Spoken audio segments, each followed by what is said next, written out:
우리 옆에 사람들과 또 반갑게 인사해 볼까요?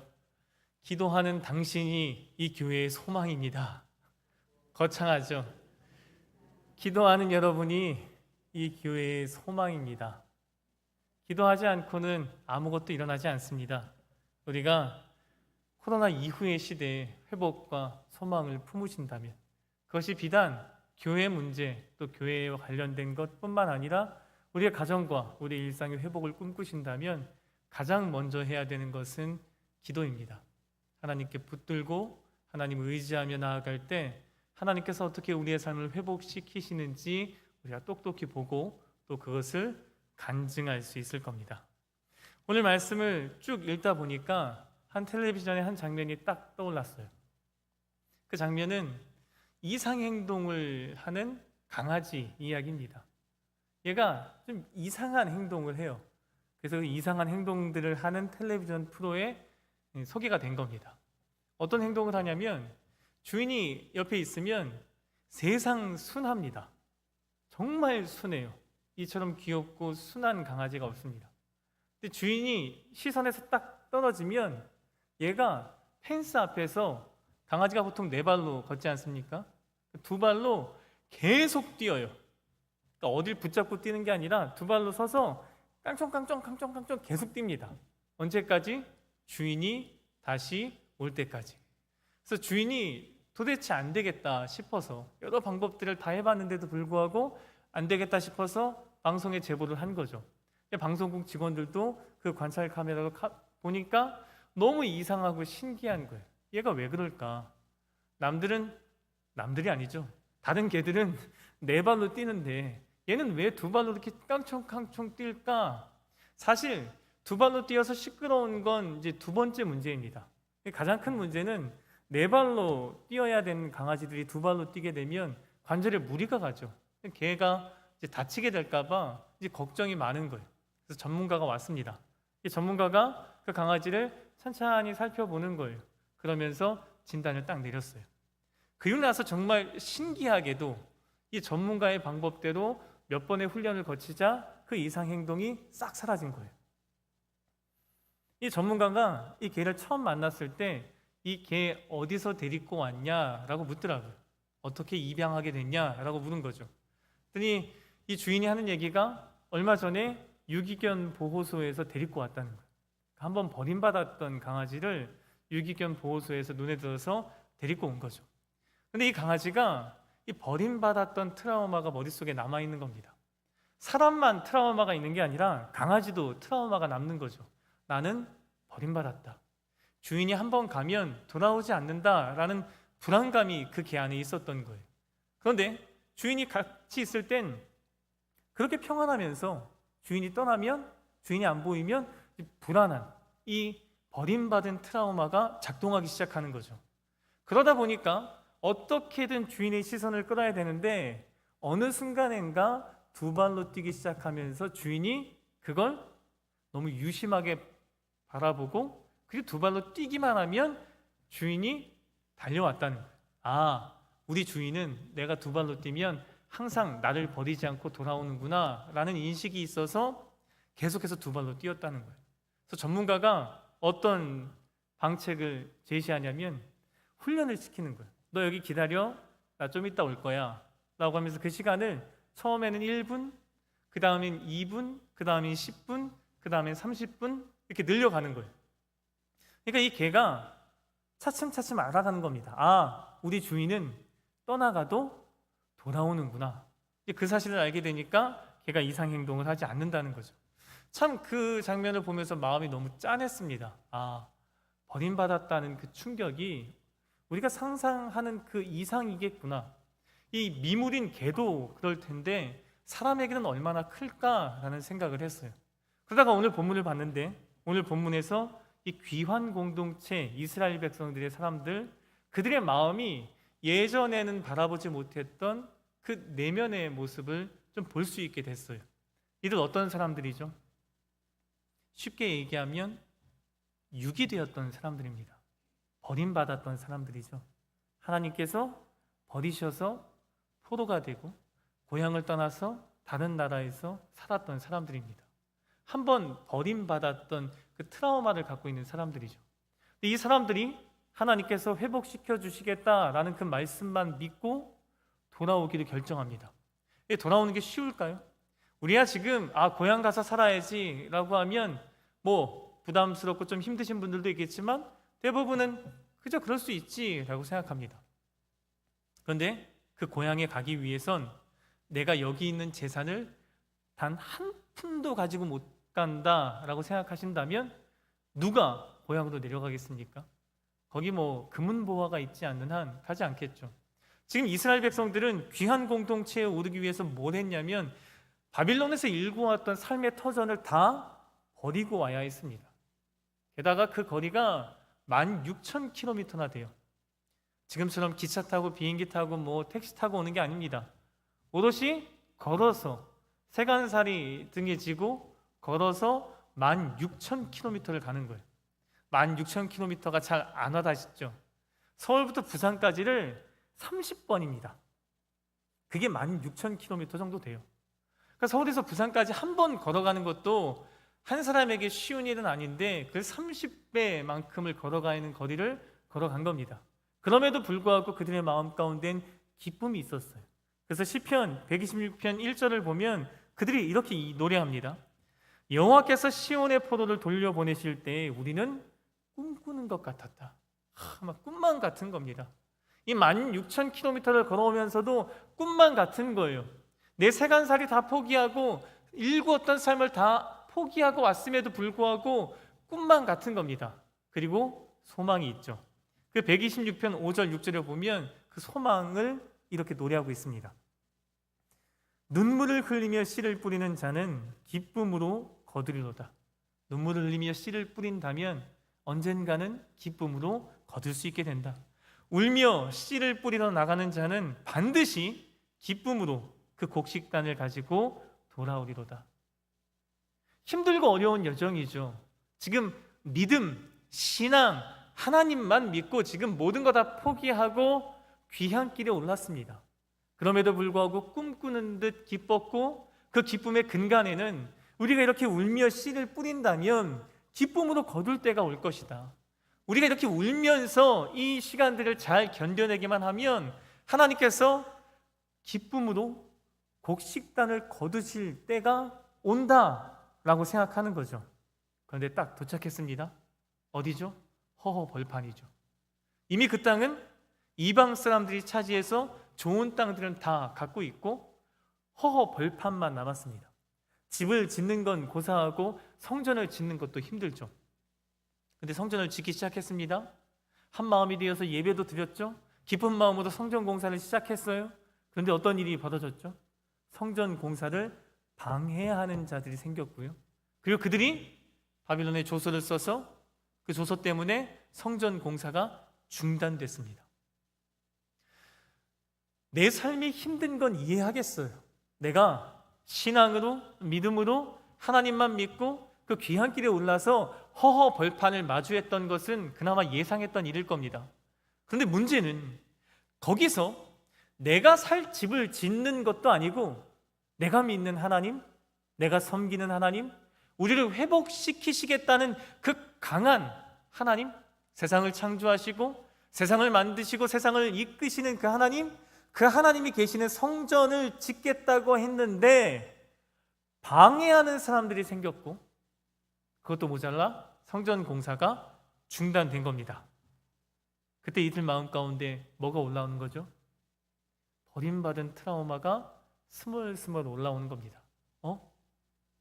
하나님께 버림받았던 그때와 유사한데 하나님 믿고 여기 왔는데 하나님은 없는 거 아니야?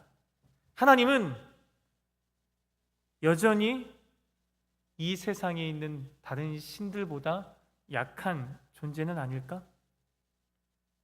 먹고 살기도 힘든데 이제 좀 하나님의 성전보다는 이제 내가 살 집을 먼저 짓고 내 삶의 형편을 먼저 돌봐야 하는 거 아니야? 라는 마음이 급해지는 거죠. 기쁨으로 곡식의 단을 거두겠다라며 믿음으로 왔던 사람들이 하나둘 쓰러져 가기 시작하는 겁니다. 어떻게 해야 되죠?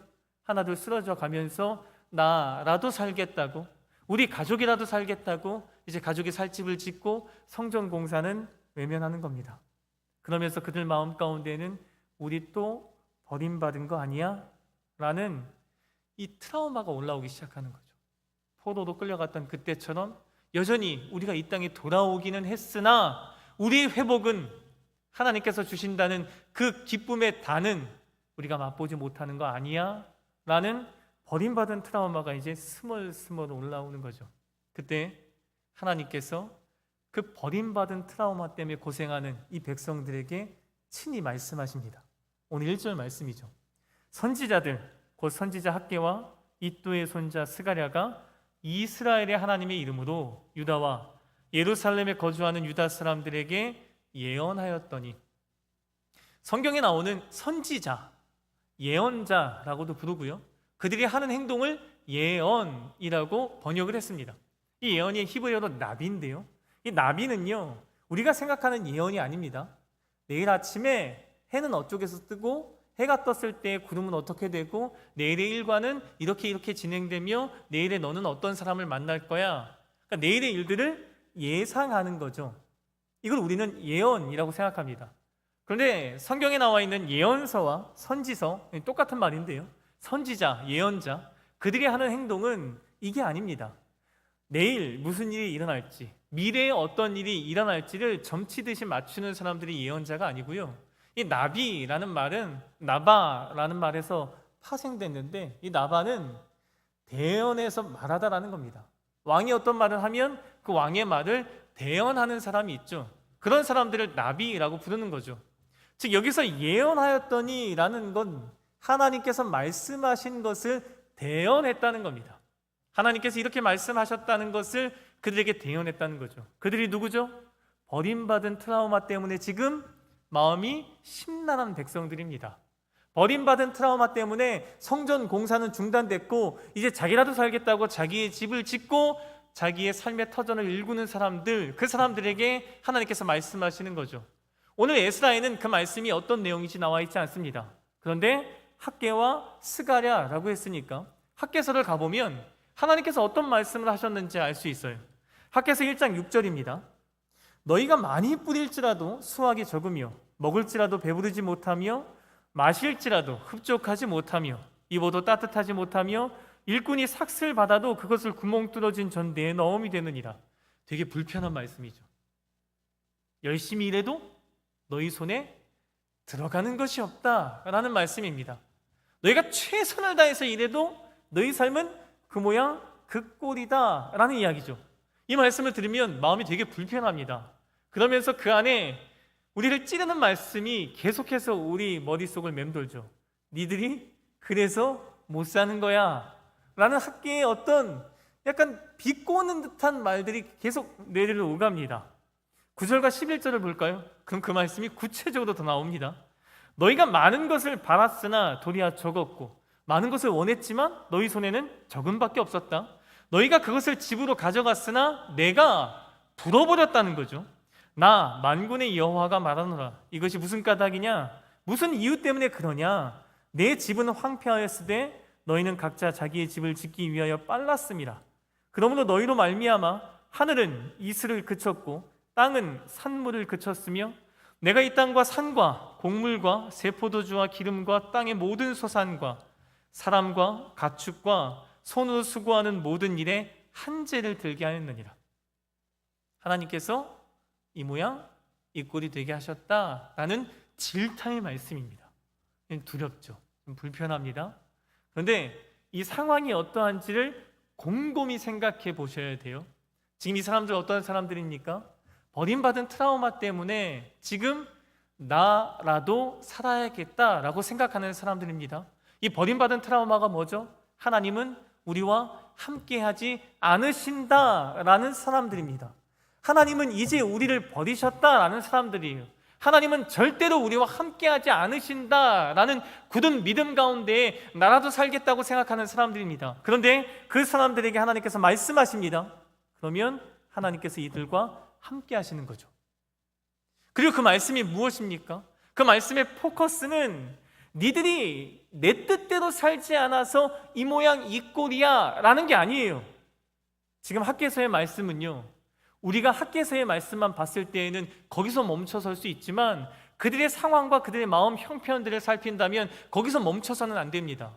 지금 하나님께서 말씀하시는 거예요. 니들이 그 모양 그 꼴이야, 이게 아닙니다. 뭘 얘기하는 거죠? 내가 너희를 떠난 게 아니라, 내가 너희를 버린 게 아니라 너희가 나를 버렸다라는 겁니다. 이게 핵심이에요. 너희가 힘들고 어렵다, 그래서 지금 버림받은 트라우마 때문에 나를 향해서 원망하고 너 혼자라도 잘 살겠다고 지금 너희 집을, 너희 가정을, 너희 삶의 터전을 일구고 있느냐? 곰곰이 생각해봐라. 나는 너희를 단 한 번도 버린 적이 없다. 나는 너희를 단 한 번도 포기한 적이 없다. 나는 너희를 절대로 버려둔 적이 없다. 오히려 너희가 나를 떠났고 너희가 나를 버렸기 때문에 너희가 지금의 고통과 어려움들을 겪고 있는 것 아니냐라는 이야기를 하는 거예요.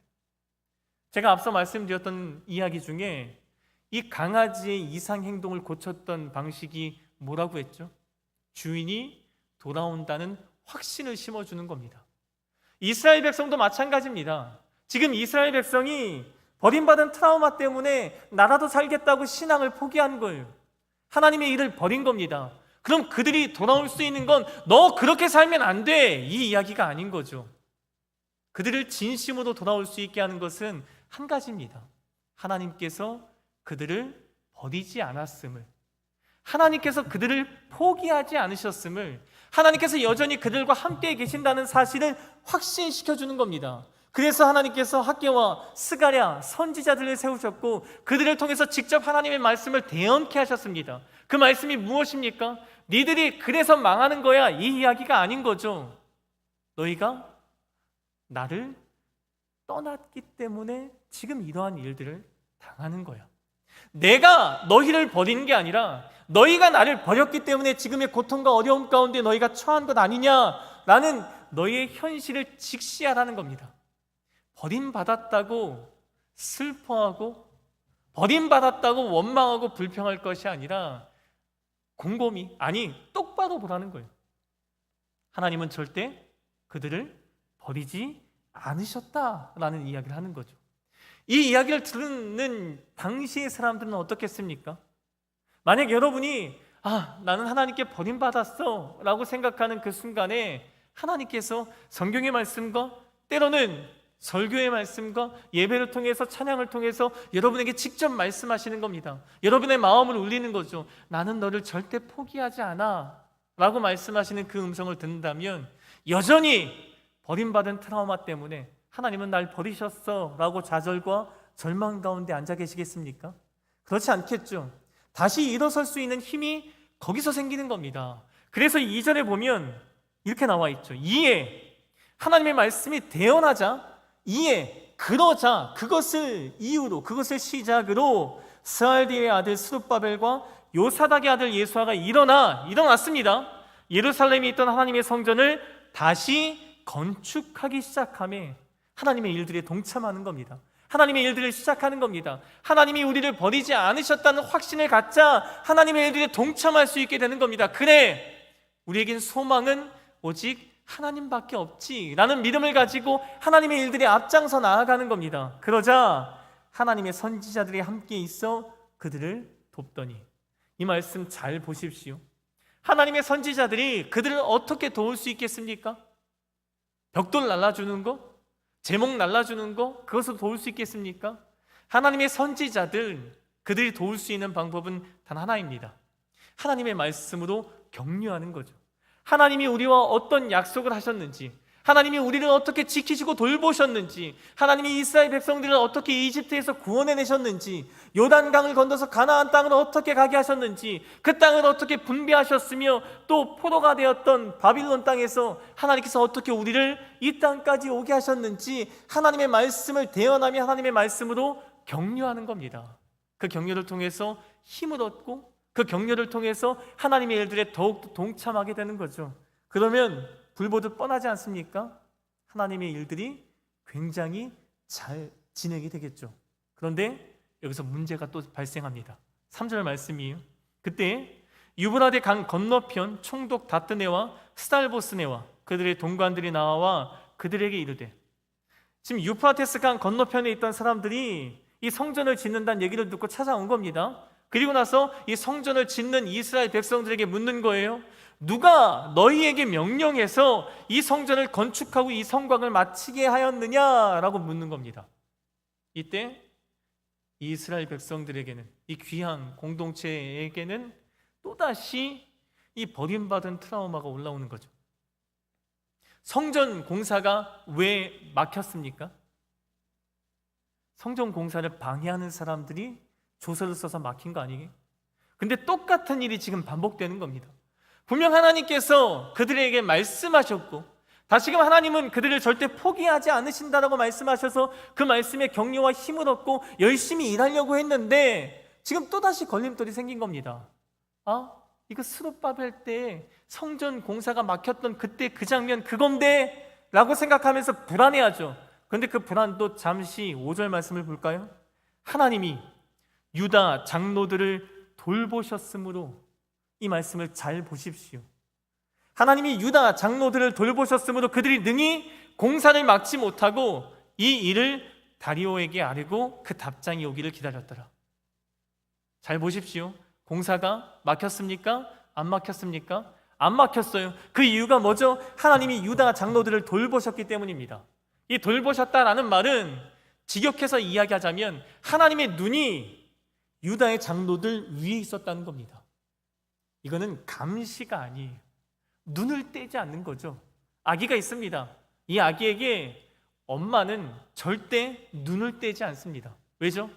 다칠까 봐, 행여라도 넘어질까 봐, 행여라도 어디서 떨어질까 봐 눈을 떼지 않죠. 이게 하나님 아버지의 마음입니다. 유다 장로들을, 당시 귀한 공동체를 바라보는 하나님의 마음이 그들을 향해서 눈을 떼지 않으시는 거죠. 그러니까 어떻게 되는 거죠? 공사가 막혀지지 않는 겁니다. 그리고 공사를 막을 수 없었을 뿐만 아니라 그 공사가 어떻게 진행되는지 아세요? 이 다리오 왕에게 조서를 보낼 때 이 사람들의 입으로 조서에 이렇게 기록합니다. 8절 말씀이 왕께 아뢰옵나이다. 이제 왕께, 다리오 왕에게 조서를 쓴 거죠. 편지를 쓴 겁니다. 우리가 유다 도시에 갔는데 지극히 크신 하나님의 성전에 나아가 본즉 성전을 큰 돌로 세우며 벽에 나무를 얹고 부지런히 일함으로 공사가 그 손에서 형통하옵기에, 지금 공사를 막으려는 사람들이 봤을 때도 공사가 너무 잘 되고 있는 겁니다. 공사를 지금 중단시키려는, 방해하려는 사람들 눈에도 공사가 너무 차질 없이 진행되는 거예요. 왜죠? 하나님께서 그들을 위해 눈을 떼지 않으셨기 때문에, 그들을 돌보셨기 때문에 그 일들이 일어났다는 겁니다. 귀한 공동체가 지금 버림받은 트라우마 때문에 잠깐 주춤했어요. 그런데 어떻게 다시 일어났죠? 다시 일어날 수 있게 된 원동력이 무엇입니까? 하나님의 말씀입니다. 그 말씀이 무엇이죠? 내가 너희를 버린 것이 아니라 너희가 나를 떠났고 그로 인해 고통을 당한 것 아니냐? 나는 결코 너희를 버린 적이 없다라는 하나님의 말씀입니다. 그뿐입니까? 그들 위에 눈을 떼지 않은 하나님께서 다시 공사가 막혀질 뻔한 그 상황을 역전시키시고 공사를 계속 형통하게 하시지 않았습니까? 그걸 경험한 사람들에게 이제 하나님은 어떤 하나님이죠? 우리를 버리시는 하나님이십니까? 여차하면 떠나서 다시는 돌아오지 않는 하나님이십니까? 앞서 이야기했던 강아지처럼 우리가 애써 두 발로 계속해서 이상한 행동을 해야지 겨우 찾아와서 한 번 얼굴을 비추는 주인과 같은 분이 우리의 하나님이십니까? 아닙니다. 하나님은 결코 단 한순간도 우리를 포기하지 않으셨고 단 한순간도 이스라엘 백성들을 포기하지 않으셨습니다. 이스라엘 백성들이 어려움을 겪은 것은 이스라엘 백성들이 하나님을 떠났기 때문이고, 그리고 혹여라도 이스라엘 백성들이 하나님 앞에 신실하게 살 때 그런 장애물을 만났다면 그 시련을 통해서 하나님께서는 하나님을 더욱 굳세게 믿을 수 있는 믿음을 허락하시기 위해서 그 시련의 시간들을 주셨다는 겁니다. 제가 오늘 이 말씀을 준비하면서 오늘 이 시대의 이 말씀이 너무나 딱 떨어진다라고 생각했습니다. 이제 슬슬 세상은 회복을 이야기합니다. 이제 코로나 이후가 되었고, 이제 외부에서는 마스크를 벗을 수 있게 되었고, 좀만 지나면 실내에서도 마스크를 벗을 수 있게 되겠죠. 우리 일상은 예전과 똑같이, 아니 예전보다 더 희망찬 미래를 꿈꿀 수 있습니다.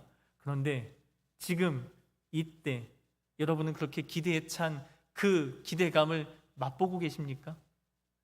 살기는 점점 더 어려워진 것 같아요. 물가가 지금 엄청나게 오르고 있습니다. 남성분들은 기름값, 여성분들은 시장 장보는 가격으로 물가를 체감하고 계시겠죠. 살아가는 게 더 힘들어집니다. 교회는 또 어떻죠? 이 코로나 2년 반, 3년의 기간을 잘 견뎠습니다. 믿음으로 잘 견뎠고 이제 하나님께서 부흥을 주신다라는 소망을 품지만 실상은 어떻습니까? 떠나간 사람들은 돌아오지 않습니다. 우리의 믿음 또한 약해지고 우리의 믿음 또한 연약해지고 유약해졌습니다. 이제 기도하는 시간도 길지 않고 하나님 앞에서 찬양하며 예배하는 것도 집중력 있게 예배하지 못합니다. 그냥 내가 원할 때 좀 빠르게 예배하고 영상으로 예배했던 그 시대 거기에 머물러 있을 수도 있어요. 우리는 기대감을 가지고 회복의 때를 이야기하지만 우리의 실상은 그렇지 않을 수도 있습니다. 아니, 그렇지 않을 겁니다. 그러면 그때 그 괴리감 때문에 우리의 마음이 스멀스멀 올라오는 게 뭐죠? 버림받은 트라우마입니다. 하나님은 거기까지인가 보다. 하나님은 그때만 그러셨나 보다. 지금 이 시대는 하나님은 역사하지 않으시는 시대인가 보다 라고 생각되는 때가 분명 우리 마음 가운데 불쑥불쑥 찾아올 겁니다. 그때 여러분 이 말씀을 기억하십시오. 하나님은 결코 여러분을 포기하지 않으십니다. 하나님은 절대 여러분을 떠나지 않으십니다. 하나님은 하나님의 백성을 절대 내버려 두지 않으시죠. 우리가 믿고 있는 장로교회 칼빈의 5대 강령이 있습니다. 칼빈이 교리를 모아놔서 이 5가지만큼은 절대 포기하지 말아야 된다라고 이야기하는 것 중에 제가 제일 좋아하는 게 있습니다. 그게 견인이에요. 견인이 뭔지 아십니까? 견인차죠. 차가 망가졌을 때 앞에 차가 뒤에 차를 견인해서 갑니다. 그럼 뒤에 차의 능력으로 가는 겁니까? 뒤에 차가 가기 싫다고 멈출 수 있어요? 뒤에 차가 안 간다고 안 가집니까? 아니죠.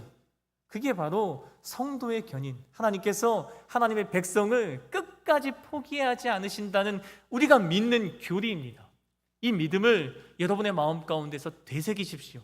어떻게 되새길 수 있죠? 말씀입니다. 하나님의 말씀이 여러분을 어떻게 사랑하시는지, 여러분을 위해서 하나님은 여러분의 구원을 위해서 하나밖에 없는 아들을 어떻게 내어주셨는지, 하나님께서는 여러분의 삶을 처음부터 끝까지 어떻게 책임지시며 인도하시는지에 대해서 성경 말씀을 통해서 굳세게 확신을 가지십시오.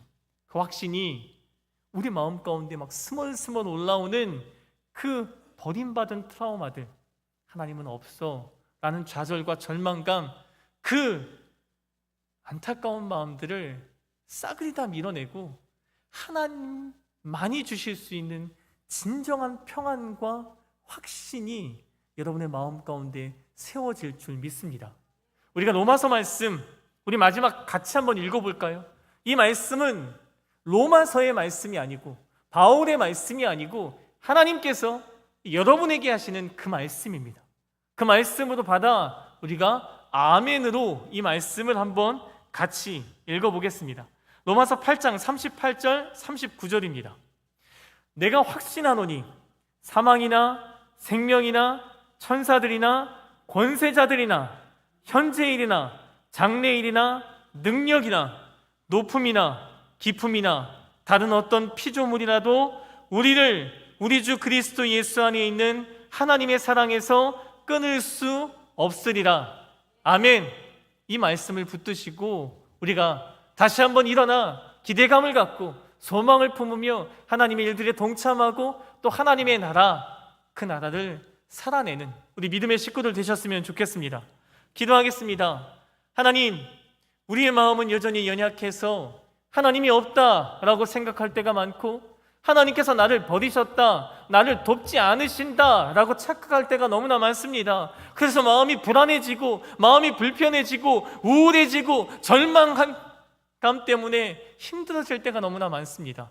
그때 오늘 말씀, 하나님께서 귀한 공동체를 어떻게 다시 일으켜 세우셨는지, 하나님의 말씀이 그들을 포기하지 않으셨던 그 말씀이 그들을 어떻게 다시 일으켜 세웠는지 그 말씀을 기억나게 하시고, 오늘 로마서의 말씀, 다른 어떤 것이라도 하나님 사랑, 그 사랑에서 우리를 끊을 것이 없다는 그 말씀을 확신 있게 받아들여 절망하지 않고 좌절하지 않고 낙담하는 그 자리에서 다시 일어나 하나님 앞에서 하나님의 기쁜 일들에 동참할 수 있는 우리 믿음의 성도들, 우리 믿음의 용산 남부교회 식구들 될 수 있도록 주님 우리에게 역사하여 주시고, 또 친히 우리를 다시 일어설 수 있도록 우리에게 말씀하여 주시옵소서. 이 모든 말씀 예수님의 이름으로 기도합니다. 아멘.